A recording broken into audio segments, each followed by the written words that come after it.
My name is James. If I had known what was going to happen that night, I never would have gone to the cabin. I was hired by a man named Mr. Holloway to renovate his family's old mountain retreat.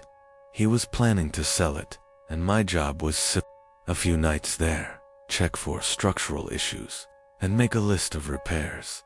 I'd done dozens of similar jobs before, but something about this place felt wrong. The cabin stood alone at the peak of Blackridge Mountain, surrounded by miles of dense forest. It was massive, 3 floors, a wraparound deck, and towering glass windows that overlooked the endless stretch of trees. But the moment I stepped inside, a wave of unease settled in my gut. It wasn't just the silence. It was the way the air felt heavy, thick, almost suffocating. I shook it off. That first day, I went through my usual routine, checking for leaks, inspecting the wooden beams, testing the electricity. Everything seemed normal until I found the basement. The door was hidden behind an old bookshelf in the study. I wouldn't have even noticed it if I hadn't been running my hands along the walls, looking for signs of rot. It wasn't locked. The wooden steps groaned under my weight as I descended into pitch-black darkness. The air smelled musty, like old wood and damp stone. My flashlight cut through the gloom, revealing a room much larger than I expected. And then, I saw them, rows of wooden chairs, dozens of them, all facing the same direction, as if they had been arranged for an audience. At the front of the room, there was a small wooden podium, and behind it a massive mirror, taller than me, stretching from floor to ceiling. I stepped closer, my own reflection flickering in the dim light. The mirror was old, the surface warped with time. That's when I noticed something that made my breath hitch. There were too many reflections. The room behind me was empty, but in the mirror, the chairs were filled. Dark figures sat in them, completely still, watching me. I spun around, my flashlight sweeping through the basement. Nothing. The chairs were empty, but in the mirror, the figures remained. And then, one of them stood up. I bolted. I scrambled up the stairs, shoving the bookshelf back into place, my heart slamming against my ribs. For the rest of the night, I refused to go near the study. I should have left.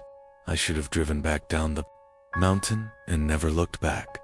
But at exactly midnight, I woke up to a sound, a single, loud knock on the front door. I froze. It was the middle of a snowstorm. There were no roads leading up here, no hikers, no neighbors. Who the hell would be knocking? Another knock, dot, then another knock. Knock, knock, knock, dot, slow, rhythmic, deliberate. I grabbed a flashlight and moved toward the front door, every instinct in my body screaming at me to turn back. I peered through the peephole. My blood went cold. There were 3 people standing on the porch, but they weren't dressed for the weather. They wore old-fashioned clothes, wool coats, dresses, boots, caked in mud. Their skin was pale, too pale, and their eyes were solid black, dot, no whites, no irises, just pure, endless darkness. The tallest one, a man, stepped closer, and then, without moving his lips, he spoke. "We saw you in the mirror." My hands trembled. My breath came in short, panicked gasps. Then, the second figure, a woman, leaned forward. "Let us in." My heart was hammering against my ribs. And then the third figure, a child, no older than 10, smiled. "It's rude to keep guests waiting." I stumbled back, gripping the doorknob with sweaty hands. I didn't know what to do. They weren't real. They couldn't be real. And yet, I could see their breath in the cold air. They were alive or something. Close to it. I turned and ran. The knocking grew louder, faster, echoing through the entire cabin. Every door, every window. Boom, boom, boom, like hundreds of fists pounding against the walls. I locked myself in the bedroom, heart racing. Then silence. No more knocking. No more voices. Just the sound of the wind howling outside. I barely slept. When morning came, I crept toward the front door. There were no footprints in the snow, no sign that anyone had been there at all. But when I glanced at the living room window, the mirror from the basement was now standing in the center of the room, and in its reflection, the three figures were still there, smiling, waiting, watching. My name is Daniel. I never liked attics. Something about the dust, the darkness, the forgotten things left to rot in silence, it always made me uneasy. So when my girlfriend, Megan, and I rented a remote mountain cabin for a quiet weekend, I was relieved to see it had no attic door. At least, that's what I thought. The first night was peaceful. Snow fell outside, the fireplace crackled, and everything felt cozy. But around 2 a.m., I woke up to a noise, a soft creaking. I sat up, listening. It was coming from above us, from the attic. My stomach dropped. That didn't make sense. There was no attic, or so I had thought. I grabbed my flashlight and stepped into the hallway. That's when I saw it. A hatch in the ceiling. It hadn't been there before. I was sure of it. Megan appeared behind me, rubbing her eyes. "What are you doing?" I pointed at the hatch. "That wasn't there yesterday." She frowned. "Of course it was." I stared at her. "No, it wasn't." Before I could stop her, she reached up and pulled the string. The hatch swung open with a long, groaning creak. A wooden ladder slid down. A wave of cold air rushed past us, and then, from the darkness above, something moved. Not footsteps, not a scurrying animal. Something breathing, slow, shallow. Watching, Megan took a step back. "Daniel, close it." I grabbed the ladder, ready to shove it back up. But something grabbed my wrist. A hand, thin, pale, too many fingers.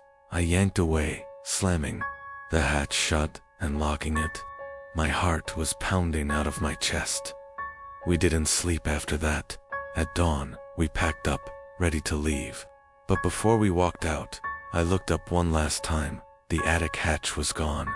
Not just closed, completely gone, like it had never existed. But as we stepped outside, I glanced up at the roof of the cabin, and there, hidden beneath the wooden beams, a small, square window, and behind it a face, watching us leave.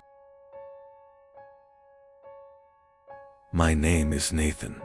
When my best friend Ryan invited me to his family's mountain cabin, I didn't hesitate. A weekend away from the city, surrounded by snowy peaks. Sounded perfect. The cabin was old but charming, built decades ago by Ryan's grandfather. It had a rustic feel, with wooden beams and a large fireplace. But something felt off. There was a door at the end of the hallway that led to a guest bedroom. At least, that's what Ryan told me. But every time I tried to open it, it was locked. "The key's probably lost," he said with a shrug. "It's just storage anyway." That night, I woke up thirsty. The cabin was silent, except for the faint crackling of the fire downstairs. As I walked past the hallway, I noticed something strange. The locked door was open. I hesitated. Inside, the room was completely empty. No furniture, no dust, no sign of anyone ever using it. Just smooth wooden floors and bare walls. Something about it unnerved me. I turned to go back to bed, then froze. The door to my room was gone, not closed, not blocked, gone. The hallway was different now, shorter, the walls closer. The only thing left was the open guest room. Waiting behind me, my pulse pounded. I ran down the stairs, calling Ryan's name, but the living room was wrong too. The furniture was missing. The windows weren't where they had been. The fireplace was still crackling, but there was no heat. It was like the cabin had shifted, like it wasn't the same place anymore. I sprinted back upstairs. My only hope was to get back to where I had started. But when I reached the hallway, the guest room was gone. Just solid wall where the door had been. And then, a whisper. "You shouldn't have opened it." My vision blurred. My head spun. The world around me collapsed. Then I woke up, back in my bed. Sunlight streamed through the window. Everything was normal. The hallway, the furniture, my room, it was all exactly as it had been before. Had it been a dream, a hallucination? I tried to shake it off. But when I glanced at the end of the hallway, my stomach twisted. The door to the guest room was gone. Not locked, not open, just gone, as if it had never existed at all. My name is Mark. A weekend in a mountain cabin sounded perfect. Just me, my wife Claire, and the untouched beauty of the snowy peaks. We arrived just before sunset, the sky painted in deep oranges and purples. The cabin was cozy, with large windows that overlooked the frozen forest. It felt peaceful, safe, until night fell. We were sitting by the fireplace, sipping wine, when Claire froze mid-sentence. Her eyes locked on the large window facing the forest. "Mark," she whispered, "someone's out there."